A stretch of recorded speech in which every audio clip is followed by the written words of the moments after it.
انسان دنیا میں کسی کام سے اتنا نہیں تھکتا جتنا رویوں اور احساس کی شدت سے اے رب کائنات، ظالموں کے اس دور میں ہم سب کی مدد فرما، اور جو کوئی بھی پریشان ہے، بیمار ہے، قرض دار ہے، تنگ دست ہے، سب پہ اپنا فضل و کرم فرما۔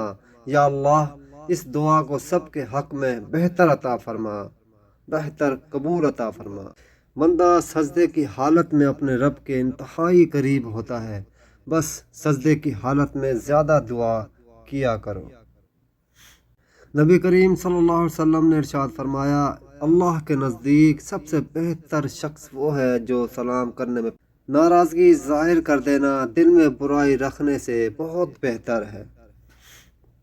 نبی کریم صلی اللہ علیہ وسلم نے ارشاد فرمایا، رسالت نبوت کا سلسلہ ختم ہو چکا ہے، لہٰذا میرے بعد کوئی رسول اور کوئی نبی نہ ہوگا۔ نبی کریم صلی اللہ علیہ وسلم نے فرمایا، میں نے ایک شخص کو دیکھا کہ وہ جنت میں ہر طرف نعمتوں کے مزے لوٹ رہا تھا، کیونکہ اس نے راستے کے درمیان سے ایک ایسے درخت کو کاٹ دیا تھا جو لوگوں کو تکلیف دیتا تھا۔ حضرت علی رضی اللہ تعالیٰ عنہ نے فرمایا، دوستی کا بھرم صرف وہ لوگ رکھ سکتے ہیں جن کے وجود میں سمندر جتنا دل ہو۔ لمبا دھاگا اور لمبی زبان ہمیشہ الجھ جاتی ہے، اس لیے دھاگا لپیٹ کر اور زبان سمیٹ کر رکھیں۔